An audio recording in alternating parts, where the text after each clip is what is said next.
The station was alive with noise. Ships docked, engines hummed, and alien voices clashed in a mixture of excitement and fear. For Captain Elias Vorn, it was another ordinary stop in his long career of space exploration. He had seen the bustling hubs before, places where traders sold rare items, exotic foods, and sometimes rare alien creatures. But today, something caught his attention unlike anything he had seen before. In a corner of the station, under a flickering light, sat a small alien girl. Her skin shimmered faintly in colors that changed with her mood, now dull and muted from exhaustion.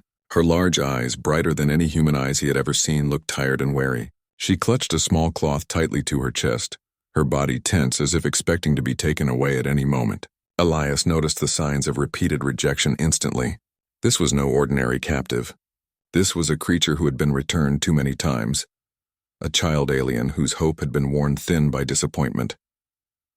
Elias moved closer, carefully, observing without making sudden movements. Most humans in the area glanced at her, some with curiosity, others with disinterest, and a few with the same cold, calculating eyes that had caused her previous returns. They saw only rarity, a commodity, not a being capable of feeling. But Elias felt something different. He felt the weight of her loneliness, the quiet plea hidden behind her gaze. The traders were busy arguing about her next buyer, raising prices as if her sorrow were a bargaining tool. Elias could hear snippets of their conversation, words like too difficult, untrainable, and not worth the investment. He shook his head. In his experience, creatures like her were not untrainable. They were misunderstood. What she needed was patience, not profit. He crouched down a few feet from her, careful to avoid startling her. "Hello," he said softly. His voice was calm, steady. "I'm Elias. I'm not here to hurt you." The alien girl flinched at the sound but didn't run. Her instincts told her humans were dangerous, but something in Elias's tone made her hesitate. He could see the faint shimmer of her skin flicker nervously, a subtle sign of her emotional state. Her name, he would learn later, was Lyra. Lyra had been through many homes already. Each time a human family had brought her back, they had failed to understand her. They didn't know how to respond to her telepathic thoughts, the small sparks of energy she could generate, or her quiet need for space. Her first home had been cruel without meaning to be. The second had been impatient. By the time she was returned the third and fourth time, she had stopped hoping. She had stopped believing that anyone could ever give her the care she needed. Every cage, every display pen, every cold, uncomfortable corner had taught her that humans could not be trusted. But Elias was different. He noticed the small things others missed. How she tucked the cloth close when anxious. How she tilted her head slightly when someone spoke in a harsh tone. How her fingers trembled when someone moved too quickly. And most of all, he noticed the tiny spark in her eyes that refused to go out completely. That spark told him that she still wanted someone to care, someone to understand her. He extended a hand slowly, a small gesture of trust. "I can help you," he said. "If you want me to." Lyra didn't move immediately. She had learned over the years that promises were empty, that kindness often led to disappointment. She studied him carefully. His face was calm, unafraid. His eyes were steady. No one else had looked at her like that. Finally, with a cautious movement, she inched closer, allowing him to place a gentle hand near hers. The traders protested, seeing their sail slipping away. "Don't touch her! You don't know what she is," one shouted. But Elias ignored them. He had made his decision. Some things were more important than profit. Some things, like saving a life, were worth more than any reward. Elias took her small hand in his and whispered, "You won't have to go back. Not this time." The words, soft as they were, seemed to reach deep into her. She didn't understand fully, but a part of her wanted to believe him.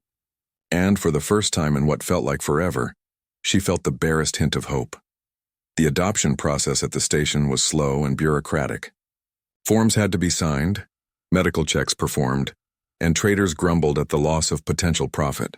Lyra sat quietly through all of it, her tiny body curled up, her eyes watching Elias closely.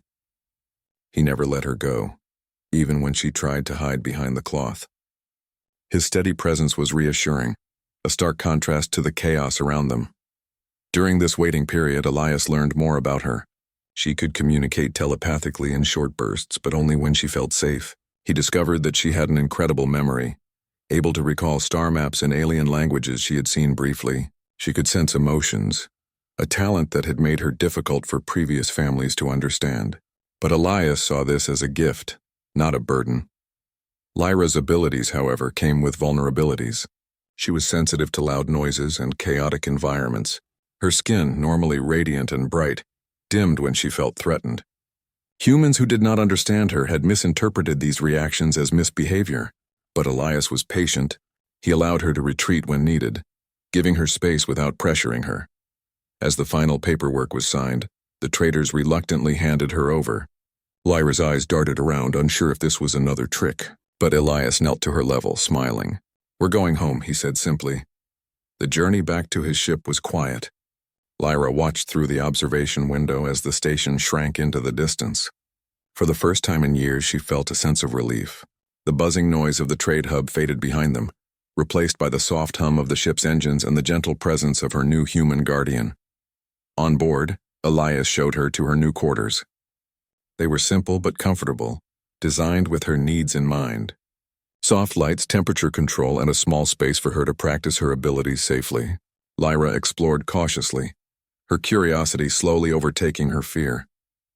She tested the boundaries of her powers gently, watching tiny sparks of energy dance between her fingertips. Elias observed, giving her approving nods but never interfering unless necessary. Over the next few days, Lyra began to adjust to her new life. She explored the ship, learning the layout and discovering quiet spots she could retreat to when feeling overwhelmed. She and Elias shared meals, and he taught her simple games to stimulate her mind. Slowly, a bond formed between them. One evening, while the ship drifted near a beautiful, uncharted planet, Lyra approached Elias. Her voice, soft and hesitant, was the first she had used with him. "Thank you," she whispered. "For not returning me," Elias smiled warmly. "You don't have to thank me. You belong here now. We'll figure everything out together." For the first time, Lyra allowed herself to believe it. She felt safe, seen, and valued. She was no longer a creature to be bought and sold. She was someone's companion, someone's friend, and perhaps in time, someone's family. As the ship sailed silently through the stars, Elias looked at Lyra and thought about how much potential lay in her small frame. She had been misunderstood, mistreated, and rejected, but now she had the chance to shine. And he would make sure she did. No human had ever given her a true home, but Elias was different. And for Lyra, that difference meant everything. The days that followed were filled with small adventures. Elias taught her to navigate the ship's systems, explained the basics of star charts, and introduced her to the various creatures they sometimes rescued. Lyra's curiosity was insatiable, and she soaked up knowledge like a sponge. Her trust in Elias grew with each passing day, though she still flinched when others approached or when unexpected noises occurred. But she was learning, and that was progress. One afternoon, while watching the stars, Lyra reached out telepathically for the first time intentionally. She sent a small wave of emotion to Elias, a mixture of gratitude, curiosity, and tentative hope. He felt it instantly, a warm rush that made him realize just how much she had endured. He responded silently, letting her know he understood. Communication without words, he thought, was often the truest form of connection. The chapter of her life filled with rejections was finally closing. And while the journey ahead was still uncertain, Lyra felt something she had not felt in years: belonging. With Elias by her side, she was finally free to be herself. The galaxy was vast, dangerous, and unpredictable, but together, they would face it. She had a home now, and that home was not just a place, it was a person who believed in her. And for Lyra, that made all the difference. Life on the starship was not easy, but it was safe, and for Lyra, safety had always been a foreign word. She spent her days exploring every corner of the vessel, learning the controls with Elias and slowly discovering the joy of curiosity without fear. Every time she touched the shimmering panels or manipulated small objects with her telekinetic gifts, Elias watched closely, never correcting her too harshly, never pushing her too fast. Patience had become his greatest tool. One morning, the ship passed near an uncharted system with 3 small planets orbiting a distant sun. Elias suggested they make a brief stop. Lyra's eyes sparkled at the sight of the colorful planets, her first real chance to experience the outside universe. Elias handed her a small exploration scanner and guided her to the airlock. For once, she didn't flinch at the new sounds, at the cold air or the vast openness. She stepped forward cautiously, then smiled, a rare, wide smile that lit her entire face. On the surface of the first planet, they discovered creatures that resembled large, floating jellyfish, but with translucent wings that glimmered in the planet's soft sunlight. Lyra's curiosity took over completely. She moved carefully among them, watching how they floated, studying their energy patterns and even interacting with them using her telepathic signals. Elias followed, observing quietly, letting her take the lead. "You're amazing," he said finally, watching her direct the creatures gently with her mind. "I've never seen anyone do that before." Lyra's ears flickered, a small sign of her pleasure, and she allowed herself a moment of pride. Elias's approval meant more than any reward she had ever received. He didn't just accept her abilities. He celebrated them. That small gesture, simple as it seemed, was a new experience for Lyra. No one had ever celebrated her before. After several hours of exploration, they returned to the ship. Elias allowed her to rest while he checked the ship's systems. From her small quarters, Lyra could see the stars through the observation window. She thought about the creatures on the planet, the endless sky, and the strange feeling of being safe and valued. She realized that this was more than a home, it was freedom. As the weeks passed, their adventures continued. They rescued a stranded alien merchant whose ship had been damaged in a meteor storm. Lyra guided the merchant's small craft back to safety, using her telepathy to communicate the ship's controls when the alien could not understand the human instruments. Elias smiled proudly, seeing her confidence grow. "You see," he said gently, "you're not just a survivor, Lyra. You're a helper, a thinker, and someone who can make a difference." Lyra wanted to believe him. She had spent years feeling useless and unwanted.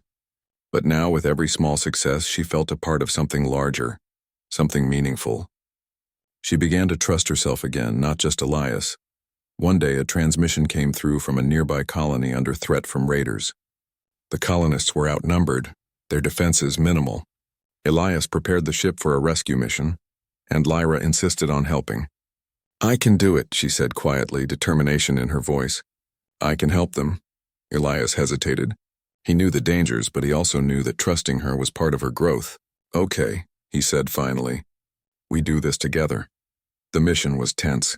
Raider ships approached and the colonists were panicked. Elias piloted the ship with precision, while Lyra used her abilities to disable the raiders' targeting systems and create small shields to protect the colonists. Her energy flickered and shimmered with intensity as she concentrated, and for the first time, she felt the true power of her gifts without fear of punishment or rejection. The colonists were saved, and Elias landed the ship safely on their planet. They were met with gratitude, and for Lyra it was a first. Recognition for her courage and contribution. One of the colonists knelt and said, "Your bravery saved us all. Thank you." Lyra's skin glowed brightly in response, a natural expression of happiness in her species, and Elias patted her shoulder gently. That evening, back on the ship, Lyra could barely sleep. Her thoughts raced, replaying the day's events. For the first time, she felt pride without fear, excitement without anxiety, and a connection to someone who believed in her completely. Elias, noticing her restlessness, joined her by the observation window. "You did well today," he said softly. "You helped people who would never have survived without you." Lyra looked at him, her eyes shimmering with emotion. "I didn't know I could do that," she admitted.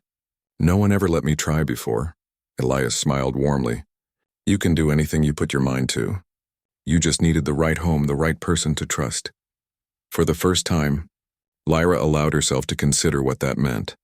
Trust, safety, belonging. These were not abstract ideas anymore. They were her reality. The days turned into weeks, and Lyra continued to grow in confidence. She learned to pilot small shuttlecrafts, to communicate effectively with different species, and to control her powers with precision. She also began to explore her emotions, something she had long suppressed. She laughed freely, teased Elias gently, and even began to care about small things like planting seeds in the ship's hydroponic garden or observing distant nebulae. One night, while floating in zero gravity in the ship's main chamber, Lyra turned to Elias. "Do you think I really belong here?" she asked quietly. Elias looked at her, his eyes steady and full of warmth. Yes, Lyra, you belong here. You're part of this ship, part of my crew, part of my life. You've earned your place, not because of what you can do, but because of who you are. Lyra's skin shimmered brighter than ever before. She had heard these words before, in fragments from humans who had tried to reassure her, but never with the sincerity that Elias spoke them. It was not about usefulness or obedience, it was about being valued for simply existing. The journey continued with more adventures. They explored derelict space stations, discovered rare alien flora, and even rescued another small alien being who had been abandoned on a remote moon. Each experience strengthened their bond. Elias never forced Lyra to participate, but he always trusted her decisions and allowed her to act when she felt ready. With each passing day, Lyra's confidence soared, and her fear of abandonment faded.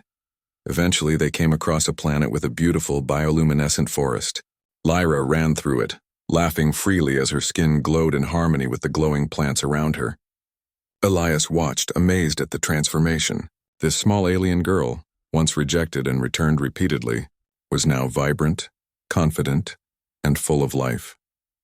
Sitting together under the soft glow of the alien trees, Lyra leaned against Elias. I used to think I would never have a home, she admitted.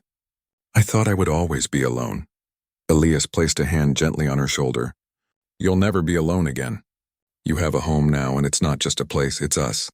Me, you, and everything we do together. Lyra closed her eyes and let herself truly believe it. For the first time, she felt safe, valued, and loved. Not in the way of family or romance, but in the profound, unshakable way of belonging.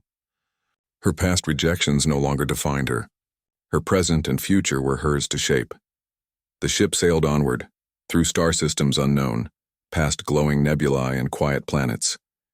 Lyra sat at the observation window, watching the universe stretch endlessly before her. She thought about all the places she had been, all the humans who had returned her, and all the pain she had endured. And yet, for the first time, she felt gratitude. Without those hardships, she would never have recognized the true value of what she now had. Elias joined her, standing silently beside her. You've come a long way, he said. Lyra looked at him, eyes shining. I know, and it's because of you. He smiled, but he shook his head. No, it's because of you. You survived. You trusted. You learned. I just gave you a chance. For the first time, Lyra understood what that meant. A chance was not a promise of perfection. It was an opportunity to grow, to explore, to belong. And she had taken it. She had embraced her abilities, her curiosity, and her emotions. She had allowed herself to trust a human, and in doing so, she had found a home that was more than walls and comfort. It was connection, acceptance, and love in its purest form. The stars outside glittered endlessly, and Lyra felt a joy she had never known. She was no longer a rejected alien girl, no longer a returned experiment, no longer a lonely traveler in a vast and uncaring universe. She had a home, she had a friend, and she had a future. And as the ship drifted forward into the unknown, she knew one thing with certainty. She would never be alone again, and in that moment, Lyra smiled, her skin glowing softly with a light that reflected the warmth in her heart. For the first time, she truly believed she had found her forever home.